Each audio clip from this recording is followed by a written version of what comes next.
cents. And in addition to those loans, the Evans also has a grant provided by the Bayfront Community Redevelopment Agency in 2018 in the value of $250,000, which holds a second lien position. The Evans Center conducted an appraisal. They received an appraised value for a nonprofit value of $1 million or a for-profit value of $0.3 million. In addition to that, they do have an existing lease with Brevard Health Alliance, which expires October 2027. And Brevard Health Alliance pays, I think, $1,100 per month, and that includes various utility bills and security. We did receive confirmation this week that the Florida Community Loan Fund would be willing to forgive the 100% of the principal value of Loan B, which is approximately $300,000, should the city desire to acquire the property and maintain the property as a public facility for benefit of the community. And so in discussing all of that and identifying what their outstanding balance and loans are, and looking at the appraised value as a nonprofit entity, the city purchasing the property at the appraised value of $1 million, backing out the $250,000 from the CRA grant, if forgiven, backing out the forgiveness of Loan B, about $300,000. That leaves approximately about a little under $500,000 for the city to negotiate the purchase of the Evans Center facility and land. So with that, I'll state, we have had general discussions about what the community wants to see in that facility. I know that the Evans Center did issue a community survey. The survey response came back. Overwhelmingly, they responded with they like access to fresh foods, meats and groceries, expanded health care and career readiness and training. And with that, if there's any additional information you have for me, I'll be happy to answer them. Otherwise, we have representatives of Evans Center and Neighbor Up Brevard in the audience. Yeah. Do they want to share a presentation with us? I'm sure they'd be happy to speak. Okay, so do you have an order of sequence of the speakers? I don't think we had formal presentations, but okay. If you'd like a single representative to come up, we can do that. How would you like to do that, sir? Well, does council have any questions, first of all? I do, Mayor. Okay. Do you have questions okay, yeah. Carry on. You mentioned a survey. Now, how old is this survey? Is that prior to, is that the original survey before the Evans Center opened, or is that recent? How recent? Do you mean appraisal or survey? On the survey. The community survey. Community survey. So I would defer to Evans Center to speak on this directly because they were the ones that conducted the survey, but my understanding is I believe it was in 2023 when the survey went out. Okay. 2023. Okay. Loan A, would you repeat the amount of Loan A for me, if you would, please? Loan A is $368,602.73. And B? $299,997.50. Perfect. Thank you. 300 Gs. Yeah. Thank you, ma'am. Hi. Did you want to approach? Please state your name. Yeah, thank you very much, Mayor, Deputy Mayor, to the rest of the esteemed dais. I'm Jordan Chandler. I serve as the Vice President for the Board of Neighbor Up Brevard Board of Directors. In addition to, I'm also a board member for Evans Center, and also a proud resident of the greatest city on the face of the earth. Good evening. My name is Val Terry. I am the president of the Evans Center Inc. board. Lynn Brockwell Carey is in the back. She just retired, such a beautiful thing, from Neighbor Up. And I recognize Denise Carter, who is also here. She is on the Neighbor Up board, as well as Lee Tibbetts, who is the president of the Neighbor Up board. So in regards to your question to the community survey, that was taken back in October of 2023. There had been a previous survey done probably a year or so before, but we wanted to make sure that we were looking at all possible benefits to that area and the surrounding areas. And a lot of residents that were supporting and patronizing the Evans Center market were those senior citizens who had transportation limits or just were not able to get the support from family that they needed. So they leaned heavily on the market for social activities as well as getting food assistance. So that's why you see that resounding response. We want fresh foods and meats in this location. Any other? I have a And- question. I have a question, Mayor. Go ahead, Councilman Foster. I want that restaurant back open. You know, I had an office down the street from you guys, and I ate lunch there many a times. Not only Palm Bay Finance Police Department police officers used to go there all the time to eat lunch, and it was a restaurant, a good price too. I'm sorry to hear it close. It really broke my heart to hear. I know y'all worked real hard, and y'all gave young people an opportunity to work there. You gave them an opportunity. I talked to some of them young people that worked in that supermarket. What I know your praise. This might be a dumb question. The condition of the building. Do you have a opinion? Is it, we're not going to get a building that is, falling apart, or can you speak on that? The condition of the Evans Center, the whole center itself, because it looks from the outside, it looks pretty good. I don't know what the inside looks like. I would venture to say that the last time that you visited is how it looks, except the shelving is down and the kitchen is not operational. So you're not going to be getting a building that's going to break down as 2 days as soon as you purchase it. It's sound. The community room is still in the back and has use. As she mentioned before, Brevard Health Alliance is still seeing patients in the back. So the only part that's not operational is the market as well as the kitchen. And that's just because we had to shut that down. And can you just briefly explain the historical name of that building and what it does for the community?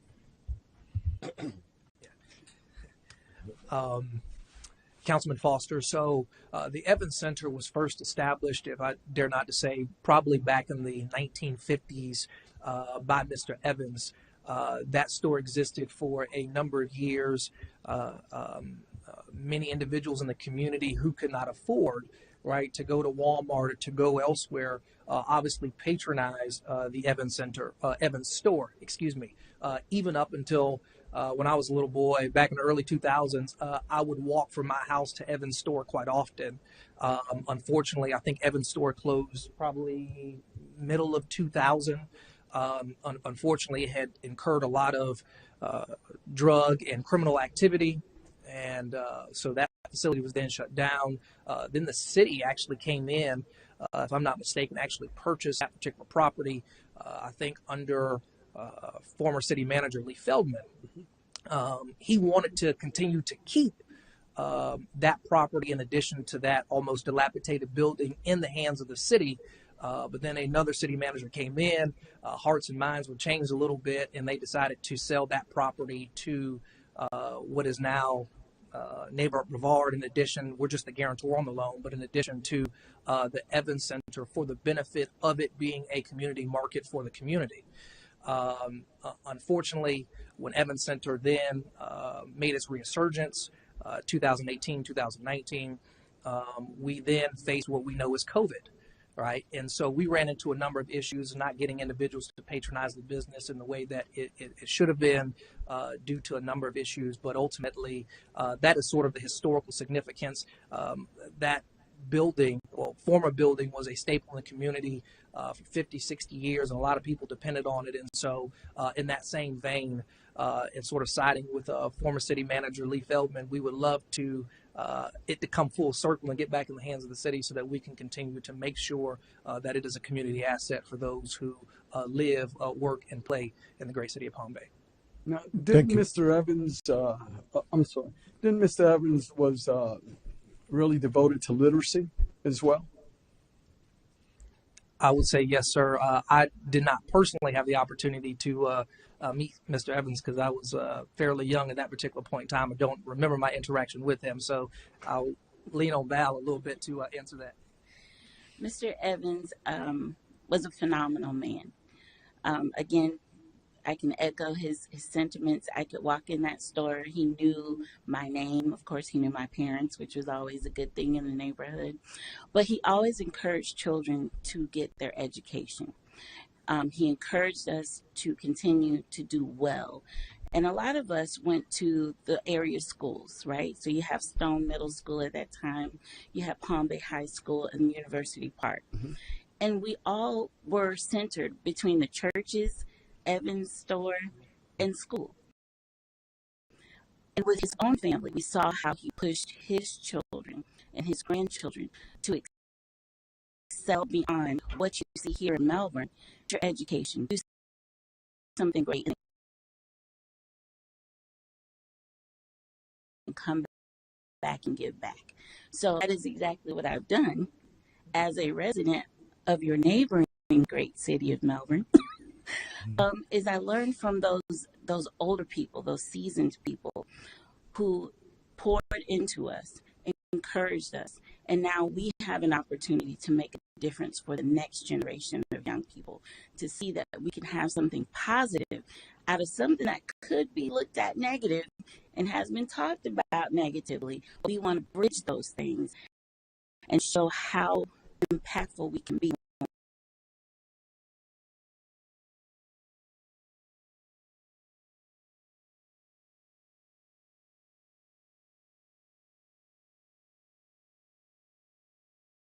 We come together with one mind of the community and what benefits us most. Thank you, ma'am. So I want a question, and you're probably more qualified to answer this, being that, with the larger markets, we see a lot of mom and pop stores that they're not able to compete with the Walmarts, as you saw before, and these big markets. So I think my question, sir, was there ever a profit margin that could have been maintained, or was it just a losing battle because of the competition of those big markets? So I would venture to say that, I'm sorry. You can't hear me. I'm sorry. So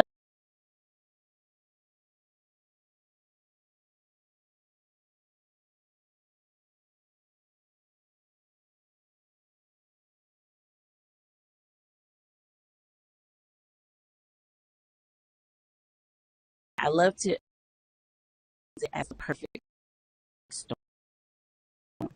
We opened a store. People had to get used to Evans being there when Walmart grocery store is down the street, which is within a mile. I did a market research myself, and when I looked at all of the little markets, foods, it was a ton of them, right? But what stood out with Evans is we had that hometown feel. People could come in, they recognized you. Oh, you're going to get the shrimp and grits again? Or are you going to get and you don't get that when you go to Walmart. Everyone knows that, right? So when it came to the market, there was some struggle there with trying to source. So that is what made the market not as strong as going to the Walmart right down the street. But that deli was the gem. So the deli was the profit maker, and then you lost on the market side, the groceries, so to speak. Am I understanding that correctly? I would say you're breaking even. There just wasn't a profit margin. Sometimes there was, and some other months it wasn't. But when COVID hit, it was just the perfect storm. Awesome. Can I say something? Yeah, carry on.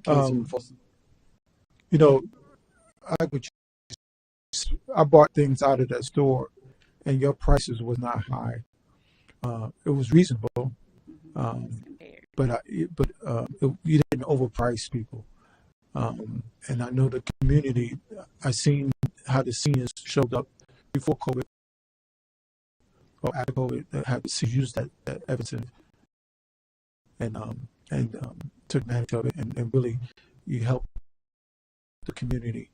So thank you for what y'all tried to do. But Mr. Evans was a community leader and a historical figure in that area. Would you say? Okay, that's all I had, man. Thank you. Deputy Mayor, any questions? Mayor, I don't have much to add to the questions and comments you guys already made.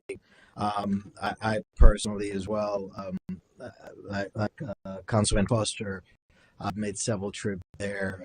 My office is right down the street as well, so I did everything I could to support.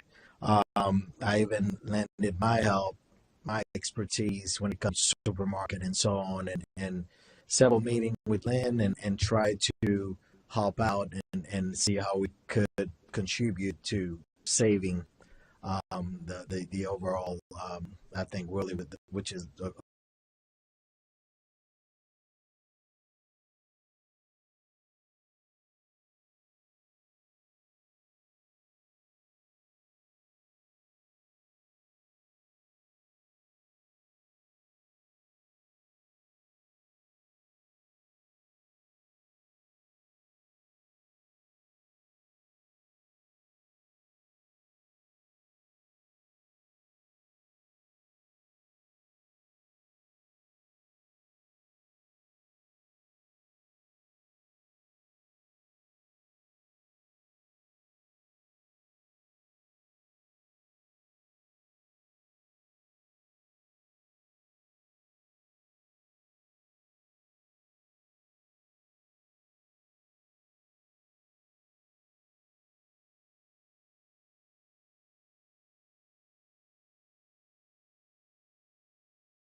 work. So you see where I'm going with this, right? So I'm looking at strictly the business side of things and looking at the numbers. That did it, the survey say one thing and that's what was given. Why did it not succeed? So I'm just gonna let that sink in and definitely, and certainly our decision today is just to move forward, how the city gonna move forward. So that's for us to guide our decision. These folks did their thing, and I applaud your services and what you guys did, your time, and certainly we're all in agreement that this will stay to the service of the community. Whatever shape or form. I don't know if I'll ever be in a market again, but just I wanted to put that out there. Thank you, Deputy Thank Mayor. you so much. Thank you, Deputy Mayor. I hear what you're saying and where you're going. I will share this, and I'll be in total transparency. I used to go to the Evans Center. I was a lottery marketing representative in the 90s, and they were one of my good customers, retail-wise. We were able to sell plenty of lottery tickets there. And then I evolved to serve as an aide to a Brevard County commissioner. And during that time, Denise Carter and myself, we worked closely regarding the community. Denise, back in those days, was blessed with me to work for Brevard County as well. And part of that, I remember the discussion of that community action group that really motivated the community together and get the Evans seated during the early 2000s. So I know a big history of that, and I know the value, because I don't think we've tapped into that. The value of that Evans Center to the community. I think we're going to have to start looking at how we expand that value. How can we enhance that value? In my mind, I'm thinking of so many different programs. Share in total transparency. Most people know I come from a different city, an inner city, where I can tell you that the Sea Cadets instilled the discipline in me. The Boys Club, because it was before the Boys and Girls Club, and we're talking about in the Bronx, which I don't know how many people know, but the Bronx, in the South Bronx in particular, and they provided a venue, an avenue for this child. Yes, I'm still still young, to get an opportunity to get into the United States Marine Corps and just build my life that way, help me through education. It was only done because of sports. It was only done because of mentorship. The Sea Cadets instilled a discipline in me that I wanted to pursue in the Marine Corps. It also put me with mentors, veterans, that pointed me towards the right direction. So I mention all of that because I wanted council to hear my heart as far as the value that this can bring towards the neighborhood. And I believe in that. The point I think Deputy Mayor was making is, where's the invest going to lie? Are we going into, we can't go down range where something that we know already has a history. We've got to tap into investing in our children and seeing what best direction to go down that path. Because that's how I'm looking at this as an opportunity. We've had many people talk about Melbourne PAL, Palm Bay PAL. We've had so many different programs, Boys and Girls Club, that instill the Club Esteem is another opportunity that can literally save a life in neighborhoods that otherwise don't have that type of mentorship. So that I just wanted to get that out because this is something that I know is beyond the dollars and cents that Deputy Mayor you were bringing up, because we already know, Councilman Forsyth said, I loved eating there, right? I loved lunch. I loved eating there. And the deli was marketable, but the other aspect to it was not. And so I just wanted to share my heart in this before we even get to speakers. But I just want to let you know, ma'am, that I've been plugged into the community for decades. I've been here since the 90s, and Ms. Carter could vouch for that. So thank you, ma'am. Yes, sir. Carry on. Oh, you have something. Yes, sir. Yes, sir. As Deputy Mayor Felix, let me address your question. As Val hinted, during COVID, the deli was profitable, but the market wasn't. Once again, we were in a period of serious high inflation. A lot of the community members told us there were certain things that they would like in the community, but obviously it wasn't advantageous because of unfortunate inflation. And so one of the things that we heard from some of the members of the community was, why would I go and to Evans store and shop when I could just go to neighborhood Walmart and get everything I need in up shop, right? And so I think it's important to take that into consideration, just the particular time frame that we were in. But also, to your point, Mayor, when the resurgence of Evans Center came back, there was really this holistic approach to it, right? Churches were involved. And so one of the things that we had stated from the very beginning, right, was that we would not sell alcohol. You would not do lottery tickets. And so I'm not saying that that's what the community is going to the store for anyway, but I think it's also those things that you have to take into consideration. And so when you look at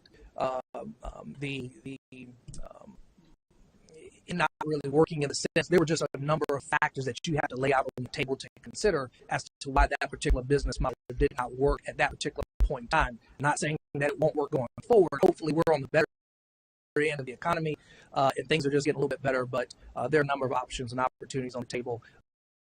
But also to talk about the value of it.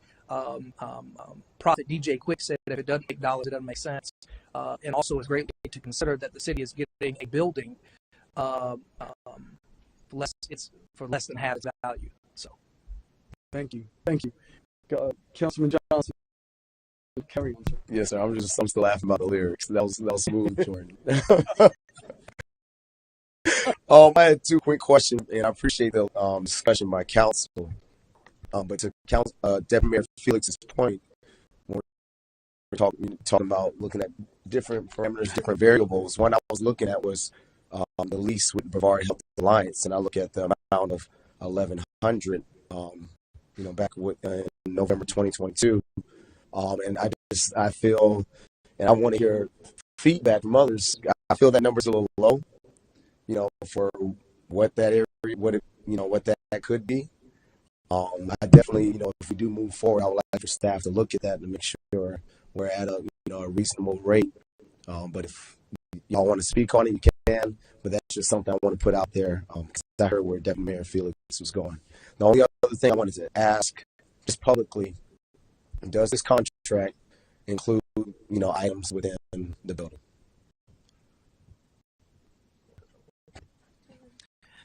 Councilman Johnson, one of the board obviously considered was if it is the desire of the city to move forward in the contractual negotiation process, then obviously that's something on the table. The board, I think we're pretty clear from our meeting that the fixtures, such as the items that belong in the kitchen and things like that, if you decide to lease to another nonprofit who can provide those particular services, we think that it would not be financially feasible for them to go out and actually have to acquire those. And so those particular items, such as the fixtures in the kitchen, the commercial oven, all that would actually be a part of the facility. Now, some other particular items, such as TVs and things like that, it was our desire and in our interest to potentially see if there were any other nonprofits in the community who could benefit from having those items.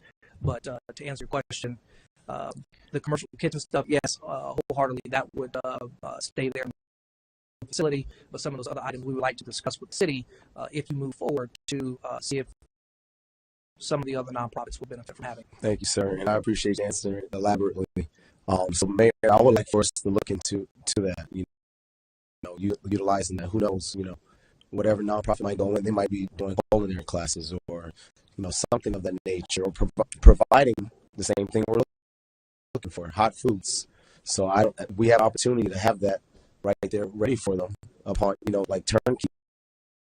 I don't think we should give it up if we have a chance to get it. So I would like that with staff to look into that. And I understand there are things that you would like as well. So we just work through it. Everybody wins, the community wins, and we can move forward. So, You touched on that Brevard Health Alliance. What are they providing there? Is it more conference based, or are they actually providing medical services for the citizens? They are providing medical services. Yeah, so it is a partnership. As I mentioned before, there's an intangible value that they're providing. It's still $1,100, but most people don't have that health insurance that they could go somewhere else. Am I understanding this correctly? So Brevard Health Alliance, from my understanding, is they do accept some insurances, but they do have more people with the sliding scale. So if they do not have insurance, they're able to go to Brevard Health Alliance and at least get those primary care visits completed and referrals. And are they there Monday through Friday, or is it just specifically certain days a week? I believe it's Monday through Friday. Yes, Monday through Friday. Okay, so there's a value to that. So the value is correct. Yes, So sir. that's all. Yes, sir. I got you. All right. Any other questions?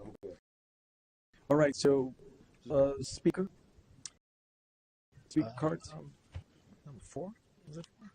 Mr. Babby?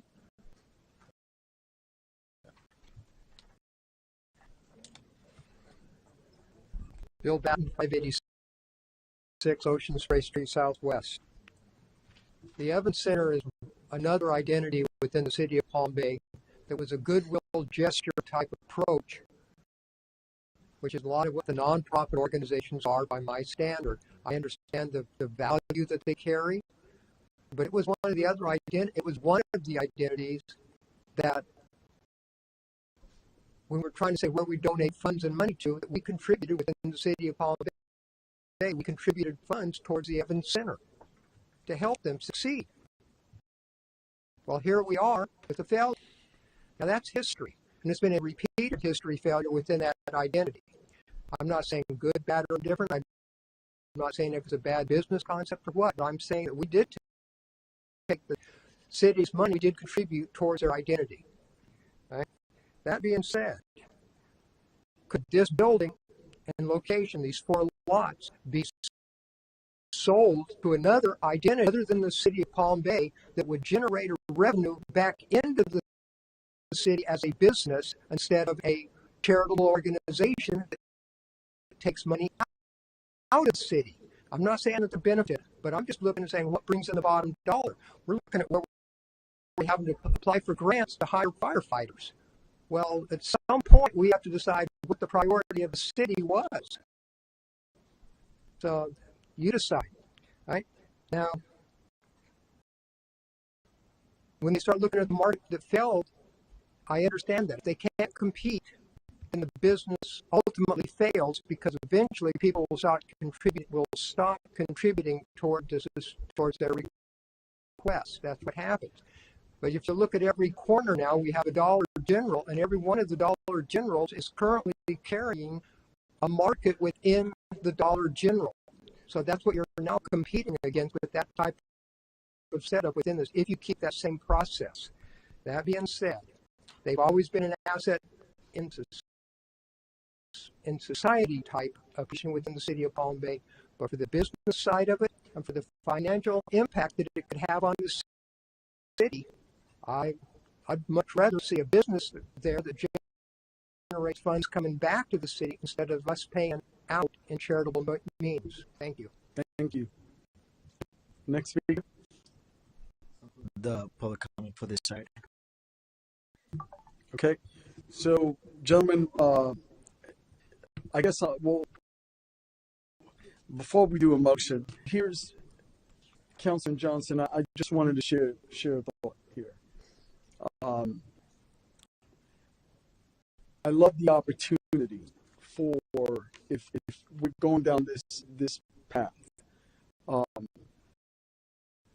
to have programs that will provide the discipline to, and I'm going by my own experiences, right? I'm going by program create a discipline for our youth.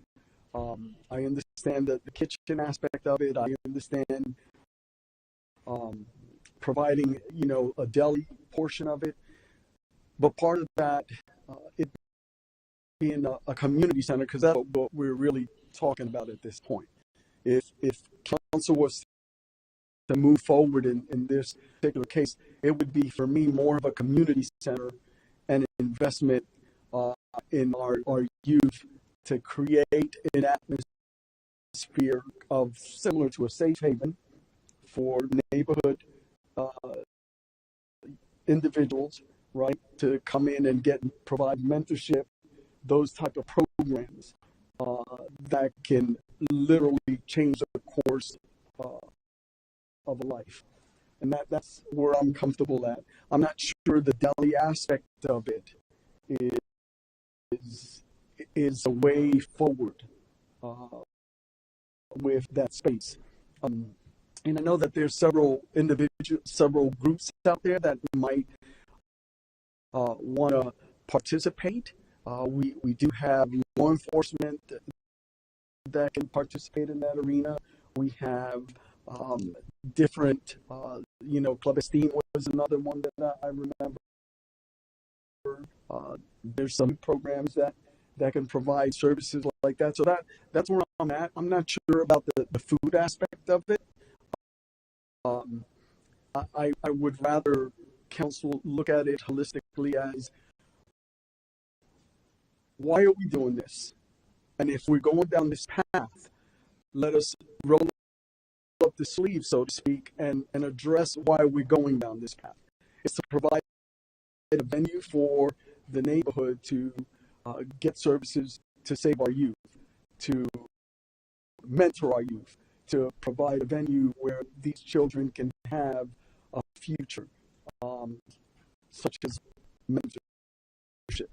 But I'm willing to hear your thoughts on these things as well.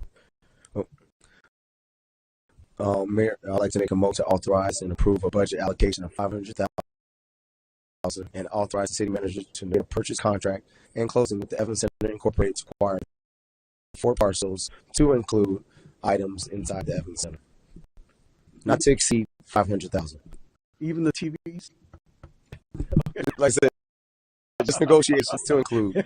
Second. Okay, so I got a motion by Councilman Johnson, seconded by Deputy Mayor. I like to piggyback off you, Mayor, because I'm in agreement. What I would like for us to do is something similar, and also let's make sure we learn from this history, but something similar to what we did with ARPA funding, and do just like a request for information. We have the property, but let's see what other nonprofits are willing to do or what they can do. I do not want us to give this property back. Like I said, we want to learn from the past, but I think the opportunity for that is just, hey, bring us your best. Show us what you got. All right, there might be one that can provide hot foods still. There might be another one that can do a little bit of both, but we don't know unless we open the door and allow people to bring in their input and bring in their suggestions. So I'm right there with you, sir. But I don't want to, alienate just the mentorship when there also is what we're hearing from the community survey is they need a place to eat. So I just want to be open with it, but I'm right there with you. So if that's something we got to give staff direction to look into and to make happen, I'm for it. If I need to amend my motion, I'll definitely do so to include that as well. But I'm right there. Deputy Mayor. Thank you, Mayor. Councilor Johnson, I think you're correct, and I think that's a fair way to go about this process. Certainly, there's no doubt we need to move forward in the purchase of the building. How we utilize it is the $1 million question, right? That's one way. As I'm sitting here listening, I'm thinking of organization that has a proving record nationally to have a model that works is the Boys and Girls Club. I mean, we have one in the neighboring city on the north. Why not have a conversation and get them part of the nation as well? They have a proven model that works, that pretty much include all the services. Pretty much what we just shared here, Mayor. You share your heart as to what the Boys and Girls Club is all about. So some of the services, that's pretty much what I wanted to mention. As we move forward, I think that could be a model that we consider. Put our RFP out. Also, maybe reach out to organizations that we know that have a model that's already proving to work for the communities they're in. Should probably reach out to them. Thank you. Thank you, Deputy Mayor. Councilman Foster. Yeah, thank you, Mayor. I'm 100% in agreement with you. This property that we should own and help that area, the youth in that area. It's got a long history of helping the youth. That was spoken to us today. We got the Health Alliance there that can help the citizens, the senior citizens, the people who, even youth who don't have the health insurance or can't get medical services. There's so much things we could do with that property. I'll leave it up to the staff to come up with creative ways. I'm not going to dictate or suggest, but I think we need to take advantage of this and make it a positive for the community. That's all right. Thank you, Councilman Foster. I've got a motion by Councilman Johnson, second by Deputy Mayor Felix. All in favor, signify by saying aye. Aye. Passes 4-0. We are now on presentations. Madam Sherman. Thank you, Mayor. So the presentation we have for you tonight is going to be regarding the conversation that we've been having for quite some time regarding a study that actually the City Commission with East Central Florida Regional Planning Council to really take a look at the compound, look at the existing land uses, look at some ideas for development out there. And so we have a representative of East Central Florida Regional Planning Council, Brenda Defoe Superintendent is here. Superintendent, thank you. I tried. We welcome her to present this item for us, and then following her presentation, Deputy City Manager Joan Colin Brown will potentially comment as well. Okay. Is it going to be displayed? Okay. So As you just mentioned, my name is Brenda Defoe Supernaut. I am the Director of Planning for the Central Florida Regional Planning Council. We are, oh, thank you very much. I'll probably use this one. I'm actually here on behalf of my colleague Luis Ruiz. He's the one who actually authored this study. And at the end of the slide, his information is there. If you guys have any technical questions, I would defer to him on those. So to begin, I'm going to briefly go over the context, the methodology, and then the recommendations that came out of the report. So as I said, from the Central Florida Regional Planning Council, if you're not familiar with us, we are one of 10 regional planning councils in the state. We provide technical assistance to our 8 member counties and the cities within those counties, cities like Palm Bay.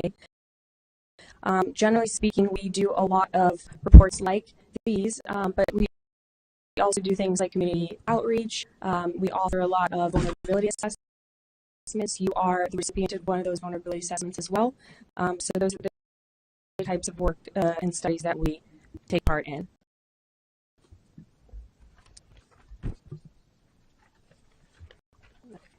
So the context for the compound is one that is not unique to Palm Bay. There are several large pre-platted communities across the state of Florida. Some of the largest ones are noted on the slide, and they include Cape Coral, Lehigh Acres in Lee County, and the Murdoch Village community in Charlotte. The Regional Planning Council conducted a literature review and found that all these communities are still struggling to problems. So the existing conditions for the benefit of the audience include these pre-platted properties, as I mentioned previously. They were developed using a curvilinear street pattern, and that impedes efficient connection between the different lots. It's also important to note that there are currently no north-south connections within the area. The consequence is that large portions of the development are isolated from the rest of the city. There are over 2,700 unique property owners within the compound, and the average lot size is less than an acre. And the parcel ownership is scattered throughout the plat, which limits opportunities for lot aggregation, and some of that can be seen on the graph on the screen.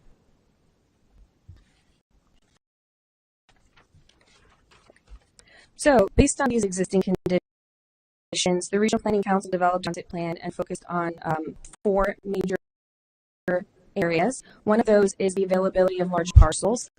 The other is the continuous property ownership. The other is surrounding land uses, and what are the opportunities to connect the infrastructure. Based on this methodology, there were 3 main focus areas that came out of that, and that informed the record we'll see in a later slide. Okay, so in the northeast quadrant, one of the opportunities is to develop a new employment center. This is probably the most suitable area for this type of development because it contains several large continuous property owners, or several large continuous properties owned by few property owners, including the city of Palm Bay. J.A. Bombardier Boulevard provides direct access to several of these properties, and there are utility connections nearby. An industrial user, BRP, is already located in this area. Okay. Another opportunity focuses on conservation.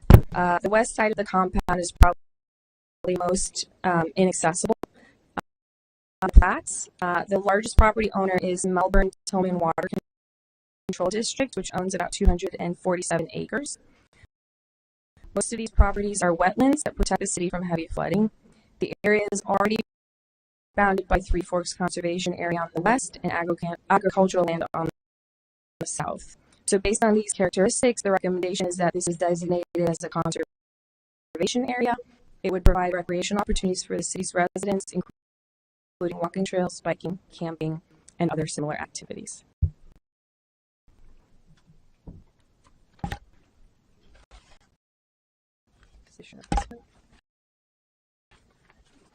The next involves mixed-use centers. Again, because one of the challenges is the lack of a north-south connection, working with DOT would probably be integral to this opportunity. And one of the things you'd want to do there is potentially expand St. John's Heritage Parkway. We also compared how the proposed routes would align with the compound. And so if a road were to be built, it would open potentially 2 new areas for redevelopment. And the first one is the block of properties located just south of the northeast quadrant. The city of Pompey already owns several large parcels that comprise about 15 acres of land within this opportunity. And it could serve as an expansion for the northeast quadrant industrial center. There would potentially also be an opportunity for redevelopment on the southern part of the compound. The biggest parcel is 47 acres and owned by Palinum Associates, and the city owns about 33 acres divided across 15 parcels.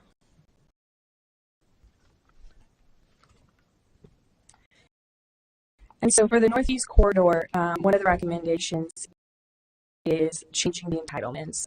So that recommendation would involve looking at the large city-owned parcels and moving them industrially. Another recommendation would be to focus on efforts to acquire smaller land in the vicinity of J. Bombardier Boulevard. This would help protect the industrial park from residential intrusion. Single-family homes are not compatible in this area, so if they were established, they would hinder the area's potential as an employment center. Acquiring these lots would also provide flexibility for the design of the new industrial park. To assist with the process, the city joined the RPCI for an EPA Brownfields Assessment Grant. If funded, the grant would help assess the Northeast Quadrant properties for contamination. And the Regional Planning Council could also potentially look for other grants to support infrastructure improvements. And in the future, the city should also consider leveraging the land it owns to recruit the development of a firm that would help operate the industrial park. So that's another consideration within that corridor. For the recommendation for conservation, the RPC recommends that the city partner with the Water Tillman District and other entities to continue acquiring environmentally sensitive lands. As mentioned previously, some of these lands already help with flooding. I know that's a big issue in Brevard County. And so that's one way you could do that. As a policy measure, the city should also incorporate this area into the Parks Master Plan because that would help with